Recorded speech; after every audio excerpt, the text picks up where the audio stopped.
اللہ تعالیٰ نے انسان کو ایک خاص مقصد کے لیے پیدا کیا ہے۔ اگر انسان اس مقصد پہ عمل کرے تو یہ دنیا میں بھی کامیاب ہے اور آخرت میں بھی کامیاب ہے، لیکن اگر انسان اس راستے پہ چلے جو غیر مقصودی ہے تو دنیا میں بھی ناکام ہے اور آخرت میں بھی ناکام ہے۔ اللہ جل شانہ فرماتے ہیں وَلِمَنْ خَافَ مَقَامَ رَبِّهِ جنتان، جو شخص اللہ کے حضور، اللہ کے سامنے کھڑا ہونے سے ڈرتا ہے اور اس بات کا خوف دل میں ہو کہ ایک نہ ایک دن میں نے اللہ کے حضور کھڑا ہونا ہے اور میرے ہر عمل کا حساب کتاب ہوگا، تو اللہ تعالیٰ فرماتے ہیں جنتان، ایسے آدمی کے لیے دو جنتیں، جس کے دل میں خوف ہو کہ میں نے اللہ کے حضور کھڑا ہونا۔ اس طرح مشہور تابعین اس کی تفسیر حضرت مجاہد رحمۃ اللہ علیہ بیان فرماتے ہیں، اس سے مراد وہ شخص ہے کہ جس کے دل میں یہ اتحاد پیدا ہو جائے، جس کے سوچ میں عقل سے ارادہ کرے کہ میں نے فلاں گناہ کرنا ہے۔ اب ارادہ کرنے کے بعد فلاں گناہ کرنا ہے لیکن ابھی تک گناہ کیا نہیں ہے، لیکن بعد میں یہ دھیان کر لیں کہ اللہ تعالیٰ بھی تو مجھے دیکھ رہا ہے، تو اس دھیان کی بنیاد پر وہ اس گناہ پر لعنت بھیج کر گناہ کو چھوڑ دے، تو پھر حضرت مجاہد رحمۃ اللہ علیہ فرماتے ہیں کہ ایسا بندے کے لیے اللہ تعالیٰ نے دو جنتوں کا وعدہ فرمایا ہے۔ جو گناہ کی خواہش بھی کا اظہار بھی کرے، جو گناہ کا ارادہ بھی کرے اور اس کے بعد اس کا دھیان اللہ کی طرف جائے کہ میں نے اللہ کے حضور ایک نہ ایک دن جانا ہے، وہاں اللہ تعالیٰ نے مجھ سے ہر چیز کے بارے میں سوال کرنا ہے، تو پھر اسی دھیان کی بنیاد پر وہ آدمی گناہ سے رک گیا، تو اللہ تعالیٰ نے ایسے آدمی کے لیے دو جنتوں کا وعدہ فرمایا ہے۔ مزید اس سے تفصیل یہ بیان کر رہے کہ اس سے مراد وہ شخص ہے جو تنہائی میں، یکسوئی میں، اکیلا ہو کر کمرے میں اس کا سوچ گناہ کی طرف جائے کہ میں نے موبائل دیکھنا ہے، گناہ کرنا ہے، کوئی رکاوٹ نہیں ہے، نہ مجھے کوئی استاد دیکھ رہا ہے، نہ کوئی شاگرد دیکھ رہا ہے، نہ ماں باپ دیکھ رہا ہے، میں کمرے میں اکیلا ہوں، کوئی رکاوٹ نہیں ہے، میرے پاس موبائل بھی ہے، بد نظری بھی کر رہا ہوں، ہر کچھ کر سکتا ہوں۔ ایک آدمی نے یہ سوچ بنایا کہ میں نے گناہ کرنا ہے، اب کوئی دیکھنے والا تو ہے نہیں، روکنے والا تو ہے نہیں، لیکن پھر اس کا دھیان اللہ کی طرف گیا کہ اگر کوئی بندہ نہیں دیکھ رہا لیکن اللہ تعالیٰ کو دیکھ رہا ہے، تو مزید مفسرین یہ کہتے ہیں کہ یکسوئی میں ہو، خلوت میں ہو، جلوت میں ہو، ہر مقام پر اگر اس کے دل میں اللہ کا خوف آ جائے، اس کی وجہ سے گناہوں کو چھوڑ دے، تو پھر اللہ تعالیٰ ایسے بندے کے لیے دو جنتوں کا وعدہ فرماتے ہیں وَلِمَنْ خَافَ مَقَامَ رَبِّهِ جنتان۔ تو یہ وہ خوش نصیب انسان ہے جب انسان کا سوچ گناہ کی طرف جائے لیکن اس کے بعد اللہ کی دھیان آ کر ان گناہوں کو ختم کر دے، ان گناہوں پر لعنت بھیج کر اللہ کے حضور توبہ کرے اور اللہ کی طرف رجوع کرے، توجہ کرے، اس بنیاد پر گناہوں کو چھوڑ دے۔ اللہ تعالیٰ نے ایسے بندے کے لیے دو جنتوں کا وعدہ فرمایا۔ اور جب دل میں اللہ کی عظمت ہو پھر تو اور بڑی بات ہے، اللہ تعالیٰ نے یہ نہیں فرمایا کہ جو آدمی جہنم کے عذاب سے ڈرے اس کے لیے دو جنتیں، یا جو آدمی جہنم کی وعید سن کر ڈرے اس آدمی کے لیے دو جنتیں نہیں۔ اللہ تعالیٰ نے یہ کبھی نہیں فرمایا، بلکہ اللہ تعالیٰ نے یہ فرمایا کہ جو بندہ اللہ کے سامنے کھڑا ہونے سے ڈرے اور اس کا سوچ یہ ہو کہ آج تو میں گناہ کر لوں گا لیکن کل اللہ تعالیٰ کے سامنے کس منہ سے پیش ہوں گا، اللہ اگر معاف کرنا چاہے تو معاف بھی کر سکتے، اللہ اس پر سزا دے سزا نہ دے، اللہ تعالیٰ مجھے ڈانٹ دے نہ ڈانٹے، گناہ وعید سب کچھ ہو، معافی کا ذریعہ بھی ہو، لیکن پھر بھی وہ کہہ دیں کہ میں نے کس منہ سے اللہ کے سامنے پیش ہونا۔ اللہ تو غفور و رحیم معاف کرنے والے ہیں، لیکن معاف کرنا اور بات ہے، یہ سوچ رکھنا کہ میں نے گناہ کیا ہے اور کس منہ سے، کس شکل صورت سے اللہ کے حضور پیش ہونا ہے۔ فرماتے ہیں کہ اسی کا نام تقویٰ ہے، یہی بندہ متقی ہے، یہی بندہ ہے جس کے ساتھ اللہ تعالیٰ نے دو جنتوں کا وعدہ فرمایا ہے۔ آج کل کے دور کے مفتی صاحب بہت عظیم مفتی ہیں، مفتی محمد تقی عثمانی دامت برکاتہ، ان کے ایک استاد تھے عبدالفتاح ابو عودہ، تو مفتی صاحب نے اپنی کتاب میں ایک واقعہ نقل کیا ہے، تو اس واقعے سے پہلے یہ بات آپ ذہن میں رکھ لیں کہ عبدالفتاح ابو غدہ یہ مفتی تقی عثمانی دامت برکاتہ کے والد صاحب مفتی محمد شفیع عثمانی رحمہ اللہ کے کلاس فیلو تھے، ان کے ہم ساتھی تھے، دوست تھے، تو مفتی تقی عثمانی دامت برکاتہ ان کے یہ استاد تھے۔ اللہ تعالیٰ نے ان سے بہت بڑا کام لیا ہے۔ تو انہوں نے ایک مرتبہ اپنے شاگرد کے بارے میں مفتی تقی عثمانی صاحب دامت برکاتہ کے بارے میں یہ فرمایا کہ لو كنت تفاحا لأكلتك، یعنی محبت کا جذبہ اتنا تھا، اس شاگرد میں اخلاص اتنی تھی کہ فوراً اس نے کہہ دیا کہ اگر آپ سیب ہوتے تو میں آپ کو کھا جاتا۔ اب یہ مطلب تو نہیں ہے کہ آپ میرے سامنے برے ہیں تو میں آپ کو کھا جاؤں گا، نہیں، وہ محبت کا انداز ہی ایسا تھا کہ انہوں نے عجیب الفاظ میں بیان کر دیا کہ اگر آپ سیب ہوتے تو میں آپ کو کھا جاتا۔ تو مفتی صاحب نے یہ واقعہ اپنے کسی کتاب میں نقل کیا ہے، وہ فرماتے ہیں کہ جب ہم اپنے والد صاحب کے کمرے کے سامنے سے گزرتے ہیں تو ہمارے جو پاؤں ہیں یہ اپنی جگہ پہ ٹکتی نہیں ہے، ڈگمگاتی ہیں، اور ہم ڈرتے ہیں، دل میں خوف محسوس کرتے ہیں کہ ہم کس کے سامنے سے گزر رہے ہیں۔ حضرت فرماتے ہیں کہ پوری زندگی میں صرف ایک مرتبہ یا دو مرتبہ میرے والد صاحب نے مجھے مارا ہے، تھپڑ لگایا، پھر پوری زندگی میرے والد صاحب نے مجھے نہیں مارا۔ اور یہ کہتے ہیں کہ جب ہم ان کے کمرے کے سامنے سے گزرتے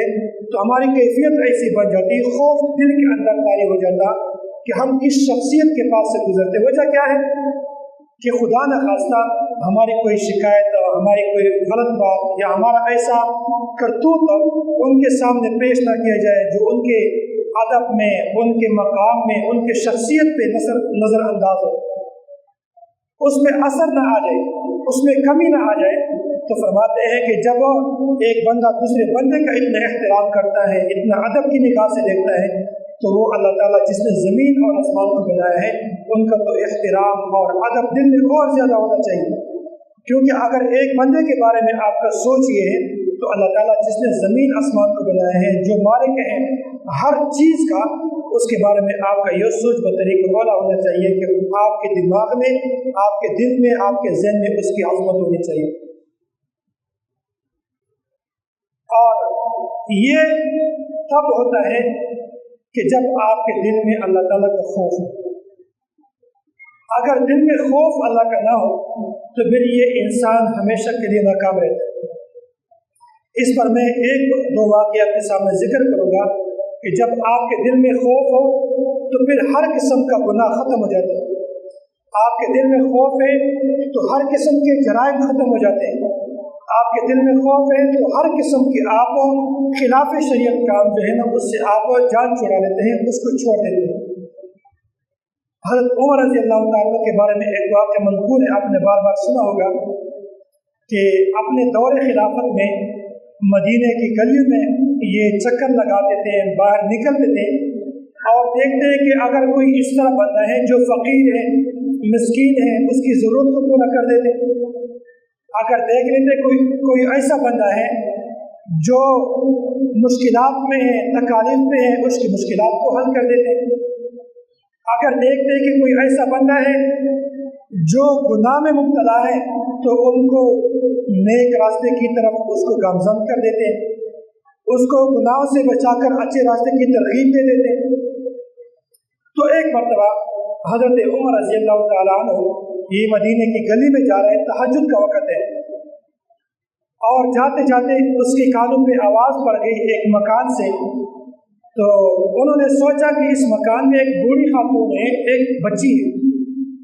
اور بوڑھی خاتون جو کہ والدہ ہے، اس نے اپنے بیٹی سے کہا تھا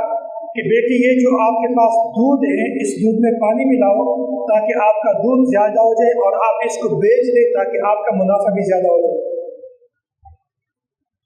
اور بیٹی نے اسی وقت کہا، حضرت عمر رضی اللہ تعالیٰ اس بات کو سن رہے ہیں، اس مکالمے کو سن رہا ہے، اور بیٹی نے کہا تھا کہ رات کو تو حضرت عمر رضی اللہ تعالیٰ نے اعلان کیا تھا کہ کوئی بھی دودھ بیچنے والا دودھ میں پانی نہ ملائے، ملاوٹ نہ کرے، اس سے بچے۔ ماں نے کہا تھا کہ حضرت عمر رضی اللہ تعالیٰ نے حکم تو دیا تھا، اب کون سا وہ ہمیں دیکھ رہے ہیں، وہ تو ادھر ہے نہیں، وہ تو گھر میں آرام فرماتے ہیں، نہ کوئی اور دیکھ رہے ہیں، نہ حضرت عمر رضی اللہ تعالیٰ نے دیکھ رہے ہیں، نہ خود پتہ چلتا ہے، نہ کوئی ان کو شکایت لگاتا ہے، دودھ میں پانی ملاؤ، کوئی حرج نہیں۔ تو